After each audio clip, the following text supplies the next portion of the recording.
Welcome to the fourth webinar of the Alternate Eligible Content Winter-Spring Series 2017.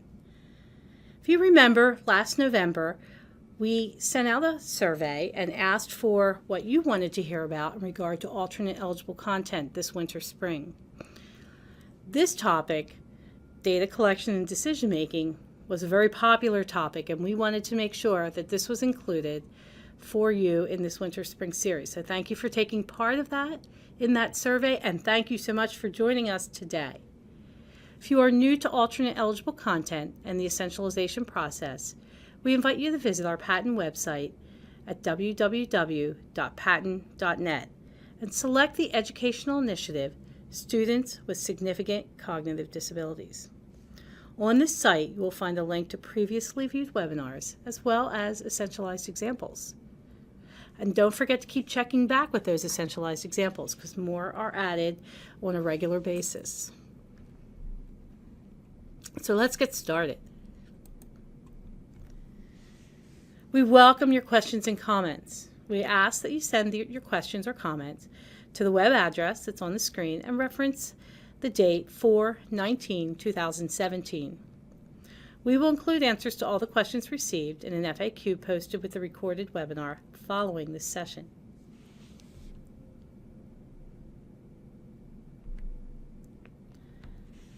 So here's our points of focus for today's session. First, we're going to examine ways to collect data and why it's important. We're going to challenge you to think about data a little bit differently. It's not always the physical act of writing things down or collecting samples, though these are acceptable ways of collecting data. Secondly, we're going to share some ideas for considering data once it's collected and determining what to do with it. Just collecting and putting data away in a folder and pulling it back out again during a quarterly progress monitoring is not always enough. Data should really drive your instruction and should just drive your decisions when you're teaching alternate eligible content.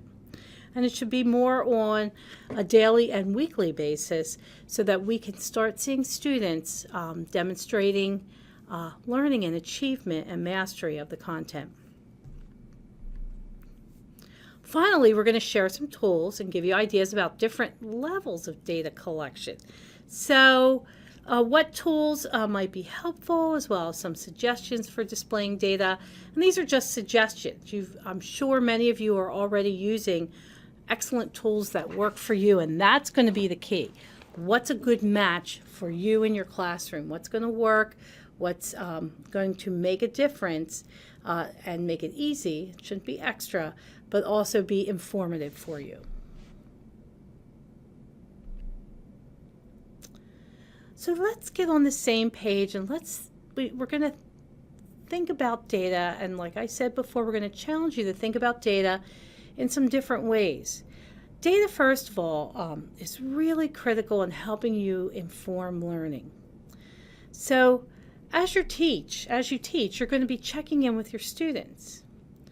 And if you remember in our last webinar, which was about instructional delivery, and if you haven't had a chance to take a look at it, you're going to want to go back to that patent website and take a look at that previously recorded webinar. We talked about group alertness and maintaining a pace when instruction. So as you move through your lesson and you're teaching and you're engaging your students, you're going to want to be checking in with them as groups and individuals to measure what they're learning. So that can inform you right on the spot and in real time what you may need to adjust, what you may need to reteach, or what you might need to change before a lesson is over. I can tell you from my own experience in the classroom that there were times when I would start a lesson and I thought this was one of the best lessons I had ever developed and had pulled together these great resources, and I could tell within 5 minutes of getting started that this was just not going anywhere, because there were some pieces I hadn't anticipated in background knowledge or in some skill level that I needed to go back and reteach. So sometimes you just have to scrap it on the spot and readjust your gears and do things a little differently, and that's okay. The bottom line is what's going to meet the needs of the students. So that's data. Did I write that down? Did I collect that? No. But it was information, data's information that I'm receiving and making decisions with. Data also is going to give a clear picture to everyone involved. So at times you are going to need to record some things. I think it's a balance between the two. But this data, whether it's feedback is going to inform students, or whether it's feedback that informs other teachers that you're working with, or it's going to inform your paraprofessionals who are working with the students, and it's also a clear picture to families. So everybody sees the same thing, everybody's interpreting it the same way, and this really helps you get a measure of what students have learned and what could be future goals. It is a way to measure what students know and can do, and how quickly they're learning it. Data is super important with instruction and planning. So it informs your instruction. It keeps track of what the student's learning and how you're moving towards your mastery criteria. And so you can make changes along that way.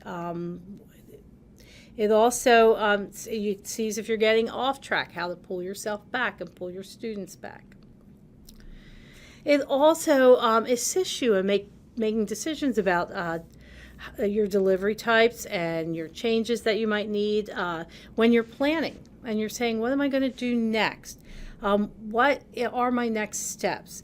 I would often, when I was in the classroom, I would collect some data in the classroom, and some of it was written down and some of it was still in my head, but very fresh. I would go to my planning book, and I knew that this group was meeting again in 2 days at this time spot, and I would jot some notes in there so I would know where I needed to start, who needed to start at what level and what place. And so that was some informal way of collecting and keeping some data, but it informed what I was going to do next, because 2 days from then, you know, a boatload of stuff goes on in your classroom, and you're not always going to be able to hold on to what you had that initial day. So capturing it and helping inform your next steps, and as quickly as it can inform your next steps, is a really important feature of data. Data is going to really help you make decisions when we think about essentialization, and we've talked about, you know, the complexity of content targets, and you know, how do you know where to go? We've always given you those 3 buckets of most, mid, and least, but we know kids don't always fall neatly into those. So your data is going to help you say, okay, here's the target I had, because that's what I really thought based upon the data. But you know what? I may need to up the ante, because you know what? This student learned this really fast. So I may need to reteach and really up the ante on this. Or the student's really struggling to learn this, and I've presented it so many different ways, and I may need to reduce the complexity even further. So data is going to help you do that. And it takes out the guessing. To me, that was like a weight off my shoulder. It took away the guessing. So the next thing data is going to do, it's going to help you track vocabulary, language that the student's learning, how they're building their background knowledge. It's going to help you think about when you select new pieces of text, or in math, some examples of real-world problems, because you are going to build on that familiar language and vocabulary. And it's also going to help you cleanly and clearly know when a target's been met and when they've mastered it. So that's going to help you decide when you're going to move on and teach something new and move on to new materials. So data is a big umbrella that helps us in lots of different ways in our classroom.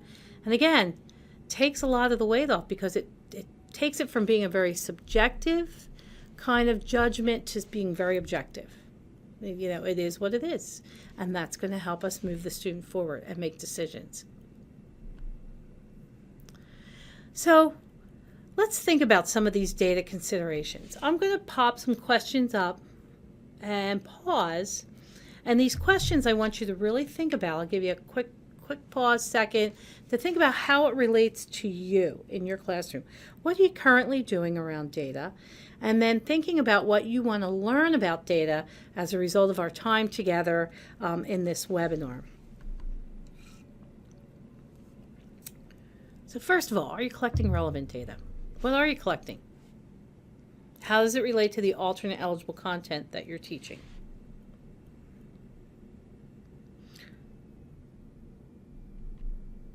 What type of data are you collecting? Are you collecting data around what the student's knowing and doing with the content? Are you collecting data around the level of prompting the student needs to perform? Are you collecting data around how quickly the student's responding, so their fluency? So think about it. What kinds of data are you collecting? All of those are acceptable. What type of data are you recording? Not all data is recorded. Remember, we just talked about that. Sometimes you're doing it in real time and it's helping you make decisions as you're teaching. So you could be observing through instruction, including student responses, group responses, individual responses. How are you collecting data? Are you using checklists, dots, student performance documents, so you have evidence? Who collects the data? Are you collecting it? Is your paraprofessional collecting it? Is it built in to what the students are manipulating in the classroom? When and how often do you collect data?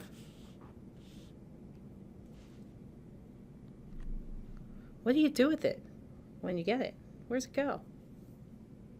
How do you store it? How do you share it? What data collection tools are you currently using? And are you interested in finding out about some more? We are very fortunate to have, as part of today's presentation, a instructional coach. So I'm going to let them introduce themselves. You're going to hear one of my colleagues asking some questions and introducing our special guest today. Kate has been a special education teacher for 9 years. She now supports teachers as an instructional coach in 12 classrooms across the district. She supports them in special education as well as the general education setting in K through 12. She has graciously agreed to talk about the teachers she supports and their data collection around the alternate eligible content. Okay, let's hear from Kate. Kate, how are you supporting your various teachers with data collection for the alternate eligible content? Well, the first thing I do is I help my teachers clearly identify the mastery goal for the alternate eligible content that they want to teach. We like to make sure that the goal is written in a way that's observable and measurable. And then when deciding what type of data to collect, we determine what type of data would be most meaningful and relevant in order to make our instructional decisions. We want the data obviously to guide our instruction and be a true reflection of what the student's learning. We really want the data to be an accurate reflection of what the student is learning so that we know what his or her skills are, so that our instructional decisions are based more on facts and not guessing. It's very important, I think, for the teachers to remember that each teacher's situation is different as far as time restraints and supports that they might have available. So it's important that the data collection format is feasible and efficient for teachers to be able to use. Thank you, Kate. We'll be hearing from Kate again later in the presentation. So let's talk about our first question, which is collecting relevant data. So when we think about, for today's purposes, we'll be thinking about data in two buckets, formative assessment and summative assessment. And we do know in Pennsylvania, data is captured and thought about in a diagnostic and benchmark way as well. But for thinking about our alternate eligible content at this point, we're going to think about it through the lens of formative and summative assessment.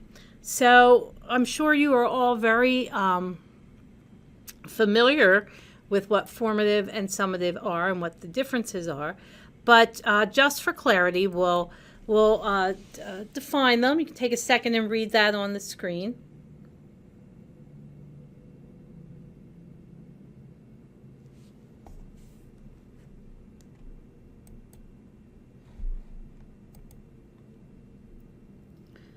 And summative assessments are really to evaluate student learning at the end of an instructional unit. So formative is to monitor their learning.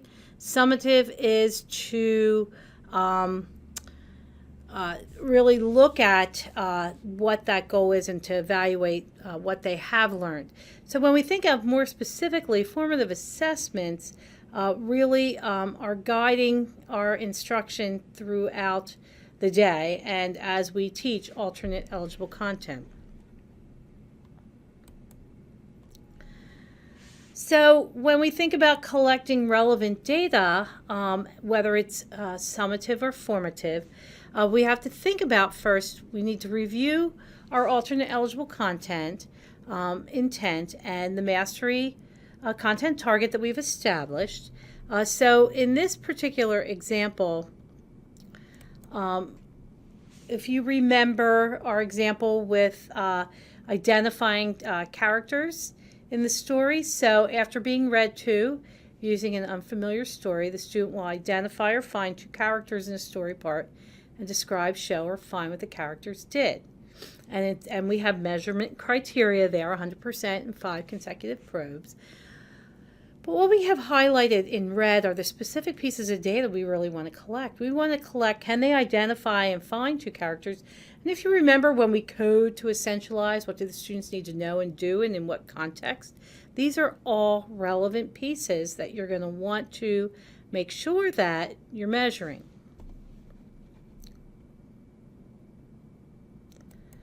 So, like reading the title is going to be important, but identifying the characters and what they did, and in this case we're going to have to measure what character 1 did, who character 1 is and what they did, and who character 2 is and what they did. So as we're collecting data, we're going to, if the students are getting incorrect answers, we're going to want to note what that is and any other information that's going to inform instruction so that we can make the changes so the student can learn. So what kind of data collection types can we consider? So we want to first consider data that informs the teacher's instructional delivery. So, so there's lots of ways that we can check in with students. We can use thumbs up, response cards, yes, no, point to pics, objects. It's not always verbal questions that the student needs to respond. Show me, they can be manipulating objects, they can be using digital means. And so it's often considered very formative when we're checking in with students. We also want to make adjustments, and we want to facilitate learning towards the identified mastery criteria. So if it's relevant and we're checking in with what students need to know and do, this would be relevant and a type of data that we would want to be collecting. So let's take a look at some examples. So what informs you during instruction? So during individual or group instruction, we might have students responding by writing a word, or maybe they're selecting from a group of words or selecting from a group of pictures. We already talked about thumbs up, thumbs down. They may be using an AAC device, using whiteboards, colored response cards. All of these are giving you information. right? Of what the students know or don't know. And if they're incorrect, you can make a little note about, because particularly if you see that error continuing, and how you can correct that error. Sometimes what informs us are the student performance products.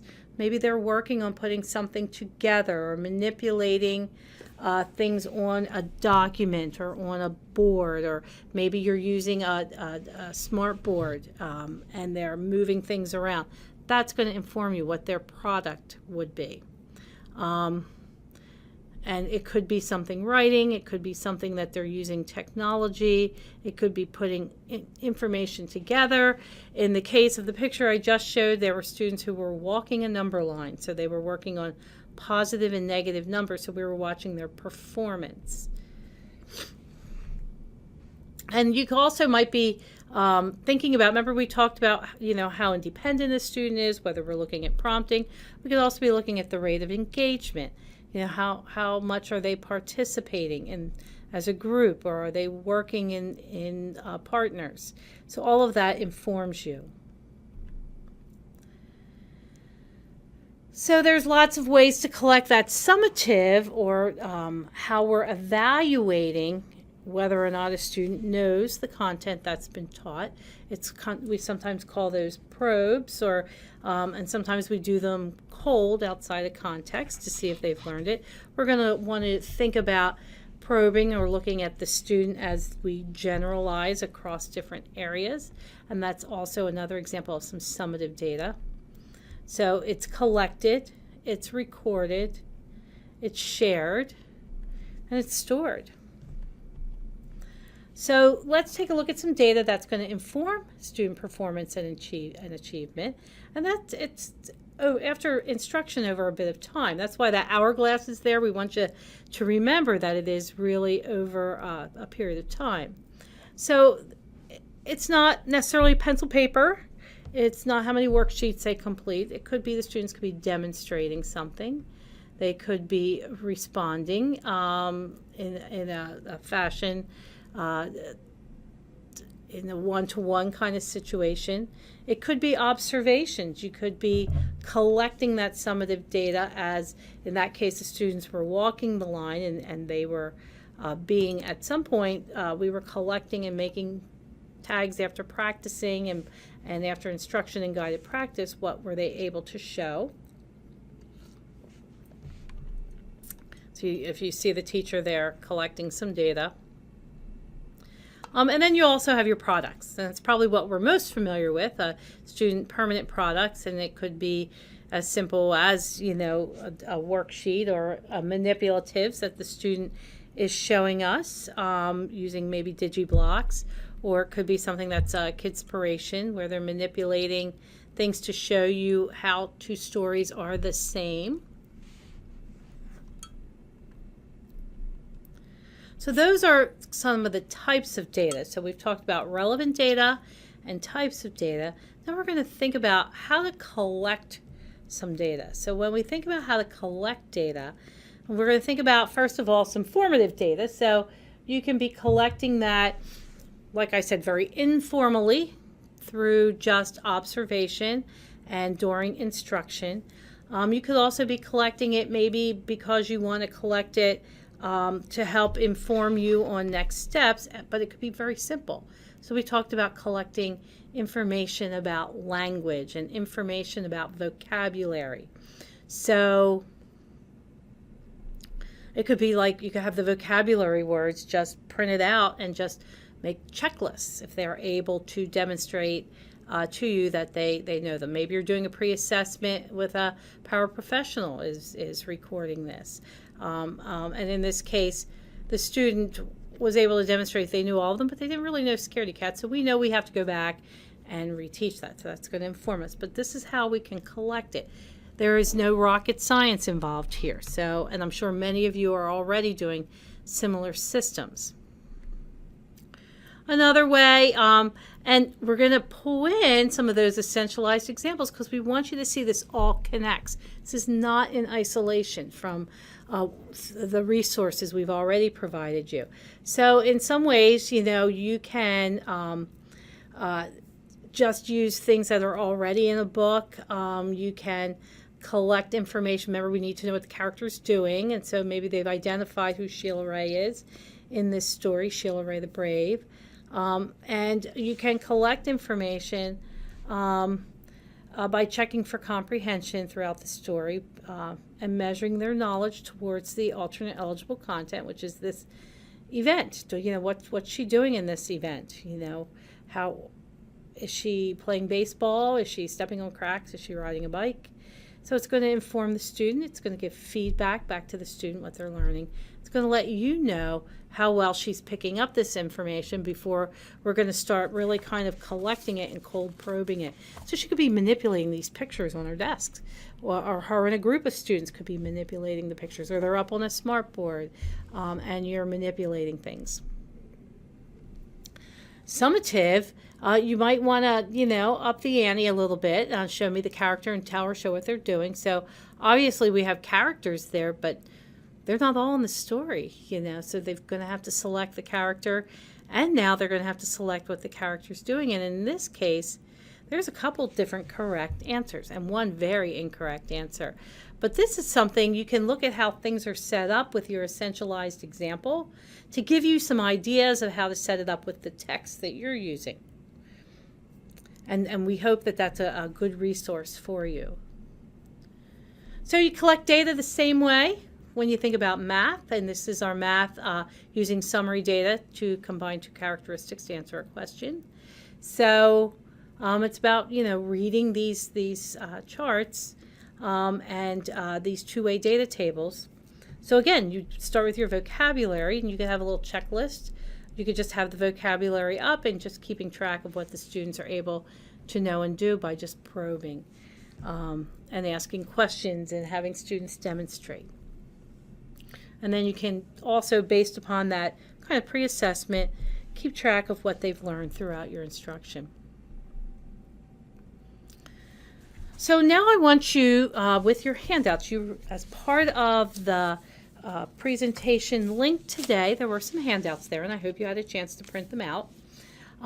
If you want to pull out handout 1 and 2, there are some examples that we're going to refer to right now.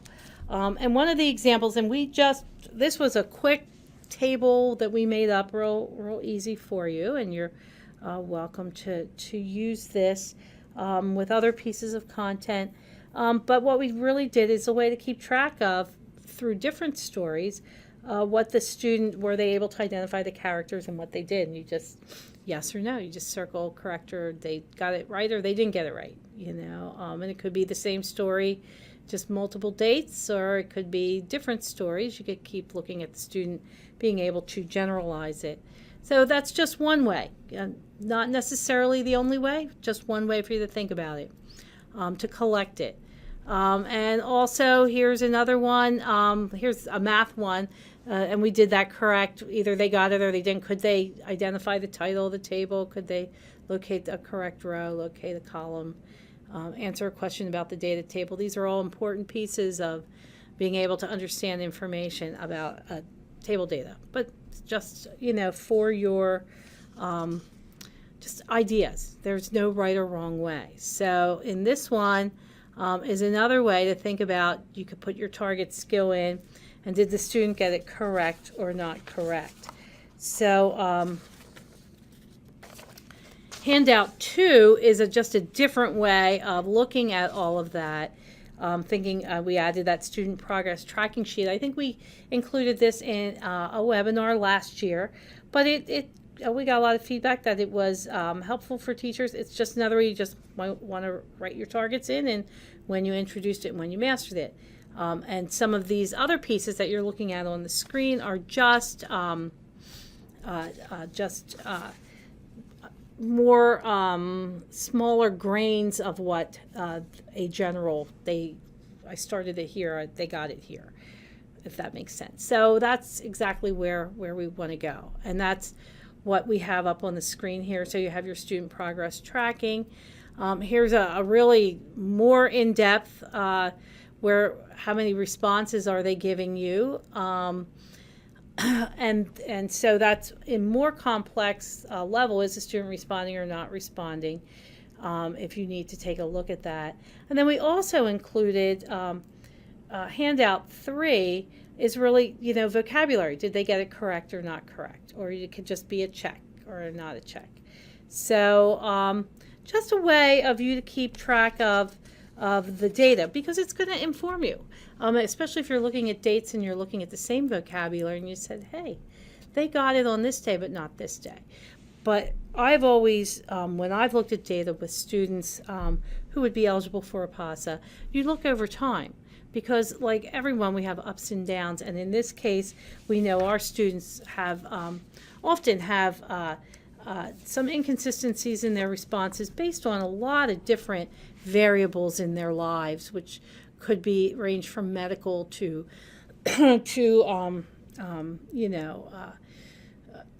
just home life and what's going on there. So looking at data over time is also very informative when making decisions about when to move and when to reteach.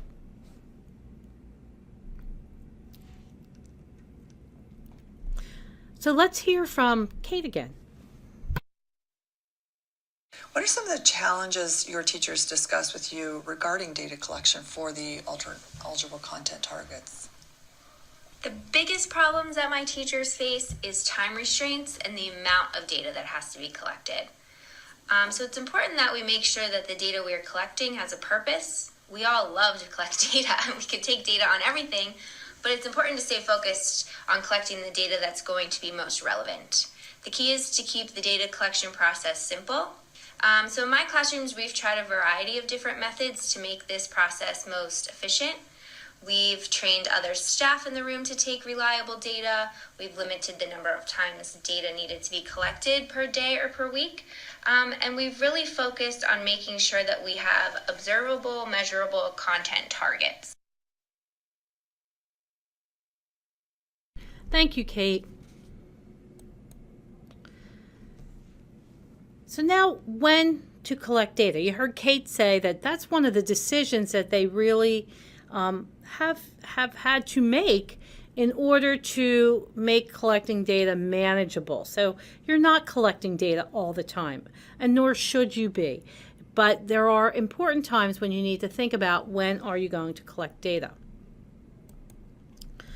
So let's think about it before instruction, during instruction, and after mastery. Okay, so here's some things that may give you some guidelines to think about what's going to work for you in your classroom and when you want to really highlight collecting data. Collecting data about the background knowledge of content to be taught. That's going to be important because that's really going to help you know where to get started. But that's going to depend on your students and the content you're teaching, whether or not that's going to be important to collect a lot of information about that. You're going to want to collect before you instruct to make sure to assess, how much do the students know about this already. Maybe the students already know how to identify characters in a story and what they did. And if they do, move on. You don't need to teach that. Or maybe you've taught it the day, 2 days before, but you want to check in with them to see if they've retained it before you move into your lesson, because you might need to be able to move further or increase the complexity. And during instruction, collecting data, you want to make sure the student's learning. Then the decision is, whether we're recording it or whether I'm just collecting it kind of observationally as I'm going along. We also want to think after the students mastered it and you say, hey, they've got it, now we're going to want to think about collecting data, or thinking about generalization. So if you remembered, we talked about this before, and we're going to show these slides again. When you think about generalization, you think about, can they do it, like if we've taught it in one story, can they do it in another story? Can they identify the character and what they did in another story? That's when we know it's mastered. When a student can take it to a different place and under different conditions and be able to do it. Can they read a table if it's not about baked goods, a two-way table? Can we do one about books? Can we do one about animals? So if they're able, then if they're able to do that, I mean, think about the possibilities as students move forward and move out for college and career readiness. If they're able to do things across different settings. So just something to keep in mind. And if applicable, you want to look at fluency, how quickly they can demonstrate what they've learned. So I'm going to take you back to the planning guide we looked at last time. Again, everything's connected here. And so you might, if you've got a planning guide, maybe it's important or be helpful in the beginning to really, as Kate said, really define those times of the day when you're going to collect data. When during those 2 15-minute sessions are you going to do that? Are you going to do it as in this case, one probe per day prior to a teaching session? That could be important. And we defined what that's going to look like before you do it. So define your data tool before you go to collect it. So that's what we did in the planning that we showed you, I guess, two sessions ago. And if you haven't seen it, you might want to go back and look at the instructional planning piece. Just a framework, thinking about how to best deliver instruction, to plan and deliver. And now thinking about the data. So here's our math planning guide. Here's, in this teaching schedule, one 30-minute session, where within that session am I going to include my data or collecting the data? Am I going to do it once in the beginning? Am I going to do anything during? Am I collecting some performance samples? Am I probing at the end? Am I giving them a ticket out the door? Do they have to do something? I used to do that a lot.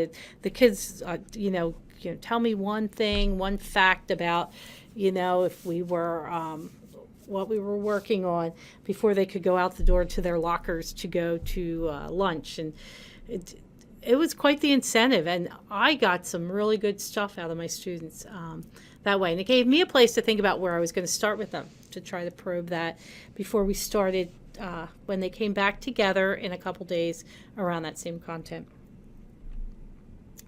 Here's, are you going to probe? What are you going to probe with? What are you going to collect your data with? In math, it might be having those kind of decided ahead of time, whether you're using math arrays or tables or manipulatives. How are they going to show me what they know?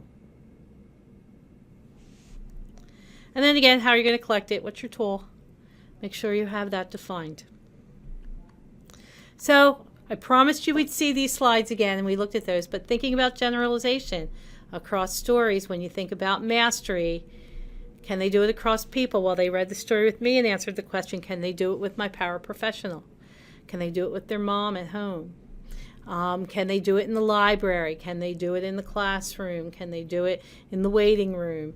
Can they do it in the car? Can they do it when they're looking at a book on a digital format? Can they do it using a traditional book?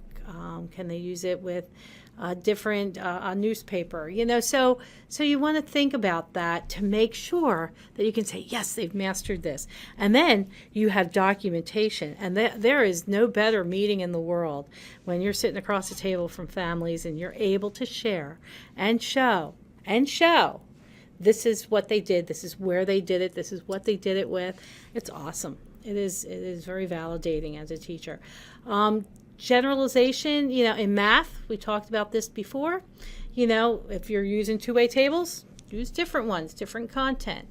And then you can say, yes, they can do it. Can they do it with different teachers? Can they do it with mom? Can they do it in school? Can they do it in different places in the classroom? Can they do it at home? On a computer, on a smartboard, on a piece of paper. Thinking about how students access content. It's really exciting to be able to share that information out. So then what do you do with it? What do you do with the data once it's collected? So we're going to give you some ideas. It's really important when we think about the data, if you can provide a visual representation of their progress once it's collected. You think, I've taken the time and the effort to determine the relevant data. I've taken the time to collect it. Now, how can I show it? How can I gather it together and show it? So that as I'm reporting it out to families and students and we're making really informed decisions about what to do next is really important. So you want to use it to inform the development of your future content targets and mastery criteria. You want to use it to inform your planning. You want to use it to inform what materials and supports. I use these materials. They work so well. I'm telling you, if you have something that works well, you can usually run with it. And you know, I don't have to tell you, you know that. It's really important. It's going to inform your language and vocabulary needs, what they know, what we need to really work on, so it can help you report progress monitoring. And what it can look like is you can take those sheets, those handouts, 1, 2, 1 and 2, and what you can do is really compile them into maybe it's some charts that show some aim lines, maybe it's some bar graphs. I used to like to use bar graphs because, I thought very simplistically, but you want to use, like Kate said, you want to use what's efficient for you. You can use a pie chart. It may just be, a calendar where you're demonstrating what the students learned. Use what's going to work for you and what's easiest to do. And I'm not going to kid you, it did take some time when you're compiling data. It may take a little bit of time to set up, but once you do, transferring the information to a readable version is really the key that's going to be like the aha moment for everyone.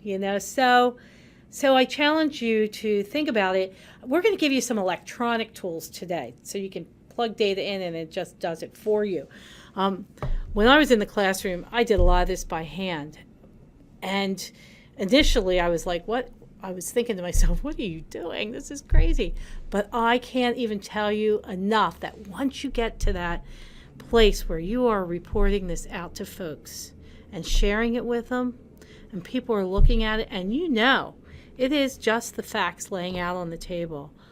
It reinforces you to want to do it more and more. It's pretty awesome.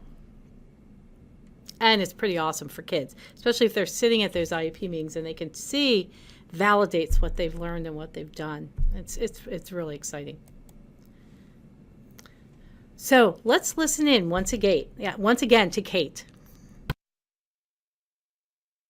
So Kate, tell me, what are your teachers doing with data once it's collected? So once the data is collected, we typically put it in a more user-friendly format, such as graphs or charts. The graphs and charts usually give us a view of the bigger picture, and they allow us to make future instructional decisions. This format also allows us to share the data easily with teams, especially at IEP meetings and when we're talking with parents. The graphs and charts also give us an idea of the progress that students are or are not making. And we are then able to determine things such as whether or not the complexity of the material is appropriate. Are we using appropriate teaching procedures? And are we presenting the material enough times to the student?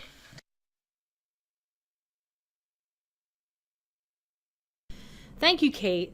Very, very informative, and I think kind of pulls together some of the things that we were just talking about and thinking about. These are real teachers in real classrooms who are using this on a daily basis. So thanks again, Kate.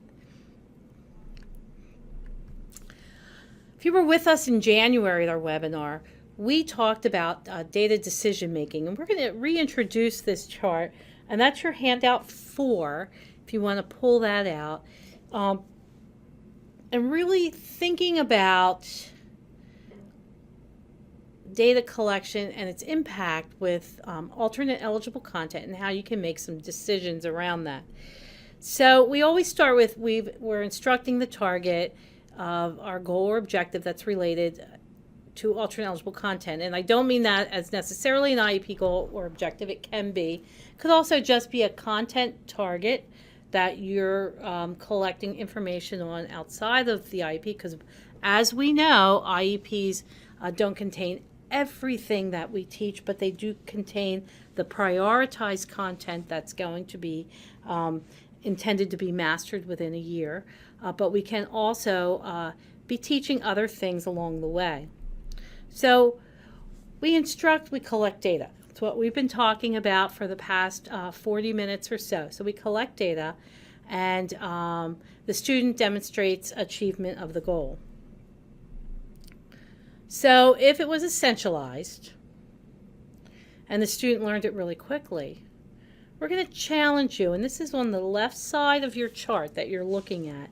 We're going to challenge you to, based on the rate that it was acquired, increase that complexity, because there's a very good possibility that that student with instruction will learn the alternate eligible content perhaps at the level that it's written. And that's really the ultimate goal. And so you would begin instruction. Student demonstrates achievement of the goal. Select a new piece of alternate eligible content and begin instruction. So your student, if you've essentialized it and it takes a while to learn it and they achieve it, then you're going to then select a new piece. Or if they achieve it quickly, you're going to see if you can increase the complexity and begin instruction again until they demonstrate achievement. That's scenario 1. Scenario 2, we're going to move to the right side, and we're going to go all the way to the right side, and we're going to say we've instructed, we've collected data, and you know what, Sharon, that student did not demonstrate achievement. So what we're going to do, we're going to reteach. We're going to change conditions. We're going to look at how we delivered it. You know, maybe we need to change our materials and supports. Maybe we need to back it up a little bit. Maybe there's a missing piece in there that we might need to. Let's look at our no and our do. You know, what is it in there? And what the context. Remember when we circle and box and underline, what piece of it is the student struggling with? Or are they struggling with all of it? And those are it's information that your data's sharing with you. So make some changes and reteach. And once you do that, you see the student does demonstrate achievement of this content target. And then we'll select a new piece of alternate eligible content and begin instruction. So we certainly understand that there's going to need to be decisions made, and that the students may not always demonstrate achievement first time around. That's reality with any student. So then we just need to make those decisions, those changes, and then shape that learning until the student can achieve. So now we're going to go there in the middle. So we've instructed, we've collected our data, and the student did not demonstrate achievement. So we reteach, we change the conditions, we change our materials, our supports, we change the delivery, we reduce the vocabulary, we reduce the complexity of our content target, we need it to stay aligned, we single out specific skills, we see some real gaps, and the students not demonstrating achievement. And we've done this multiple times. We're collecting data, we're showing it across lots of different scenarios. We showed it across time that we've done this. And we evaluate that student's performance data. We reteach. We may need to just reteach and hopefully get the student to demonstrate achievement if maybe we've re-essentialized that target and reduced the complexity even further. But there needs to come a time where our data shows us for whatever reason, that student is not performing. Then we need to think about maybe let's select a different piece, because if we can demonstrate we've showed it in so many different ways and the student's not getting it, and perhaps it's the background knowledge of the content we've selected, of the story that we're teaching. Perhaps it's vocabulary related. Perhaps it's related to the type of the mathematical concept, that we need to really think about whether or not it's meaningful for us to spend even more time trying to teach it. Of course, if it's an IEP goal or objective, we need to go back and revisit that with the team and say, here's the data. My point here is that we need to be basing decisions on data, taking that back to the team and saying, you know what, we have tried this in all different ways. And as a team, determine, is it still meaningful for the student to learn this, or do we need to rethink what content should be prioritized for the student to learn? So those are some big decisions, and this is not an easy one to make. And sometimes it is a team decision if it's an IEP goal or objective. If it's just a piece, if it's outside of the IEP and it's a piece of content that you're trying to teach the student, then you need to make some decisions of whether it's going to make sense to continue to take time, or is there something that would be of more priority to support that student in their overall goals and objectives of the IEP that you may need to select a new piece. So it's a careful decision. It's not one that we just say, oh, they can't learn it and we move on. Data helps to determine decisions about content in that manner. Our goal is we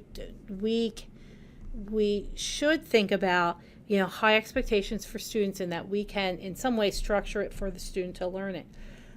So we don't lightly want to say, no, the student can't learn this, but we want to be very clear about using data to make any kind of decision in that respect.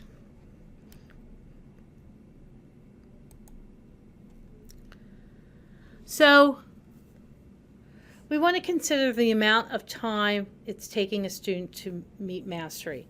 Should we be making adjustments? So are they making progress? So some general guidelines that can help you make some of these decisions. If 6 of your last times that you're trying to get the student to learn this, you see 4 times they've demonstrated that they understand, but 4 times they don't, then the student's not making progress. So we're really not seeing that over time. Those could have been, guesses. Those could have been just a momentary time. They're not mastering it. So we need to make sure that we go in and do some real intensive, maybe reteaching. So how are they responding to instruction? So is it some of the strategies that we're using? Can we change strategies? Can we change our instructional materials and methods? Is there fidelity of the implementation of instruction from your perspective of the teacher? Are you following the amount of time you've limited in your schedule? Are you seeing consistency across instructors? If your paraprofessionals are supporting the instruction, are you seeing them implementing it the same way you were doing it with the student? Those are all just questions and things to think about in order to make sure if you're seeing students not making progress. These are some of the questions you can ask that can help you maybe get to making some good changes that can get students moving in a forward progress. Sometimes is the instruction schedule dense enough? Maybe instead of 2 15 minutes, maybe I need to do 3 15 minutes of instruction. So think about all of that and think about your opportunities for teaching and for students to practice the skill. And also, as we well know, has the student been frequently absent? Are they missing? Are there gaps in their learning and their ability to participate in the instruction? Very important considerations. Some other data decision considerations, look at handout 5. And this is just for your kind of reference. I'm just going to highlight some of these that may be of interest. Think about the ability and the assignment. Are you giving the student enough choices? Are your complexity reduced enough? Are you reinforcing errors, or are you doing some error correction? Or is the student not participating enough? How can you engage them more? Can you increase their rate of praise and reinforcement? Am I too slow in my instruction? Do I need to take the pace up? Is the work too easy, too hard? just really some considerations when you see students not making the progress and you want to move them forward. So I hope that's been helpful for you. Let's move on as we're getting real close to our end, and we're going to look at some sample data collection tools for you. You have the handouts we shared earlier, but these are some ones when you want to think about reporting it out and collecting it. So here's one for reporting. Intervention Central, here's a website you can go to and follow directions to sign up, and it's free, and it can help you set up charts and print them out and put your data in so that you can show it and display it. Here's one for collecting some things in the classroom, similar to what we showed you in handout 1 and 2 and 3, but it's called Teachers Pay Teachers. You may be familiar with it, but your handout 6, which doesn't say handout 6 because this is a free PDF, and it's available for you to download today, but some data tracking sheets you can just take along with you, but that's excuse me, you'll see those in your handout packet for you to possibly use. We also have a data collection tool, how to create a graph for project monitoring, and you can go to that tiny URL and print it out, and they'll give you directions of how to do that. And that's through the Pennsylvania Department of Education. And then create your own checklist. They have everything online. So just to kind of make it easy for you, we wanted to make sure that we gave you some samples.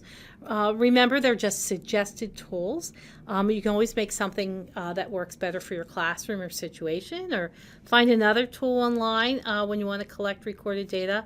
And remember, data does not always have to be recorded. Remember, data is a big umbrella that we can think about in lots of different ways, but there are definitely times it should occur. There should be a nice blending of data collection. So, Kate, do you have some final thoughts for us? Kate, you have a wealth of experience as a classroom teacher and as an instructional coach. What is some overall advice that you would have for other teachers collecting data for the alternate eligible content targets? I think the biggest piece of advice that I would give is to keep the data collection process simple, relevant, measurable, and meaningful in a user-friendly format, because ultimately that's what guides our instruction.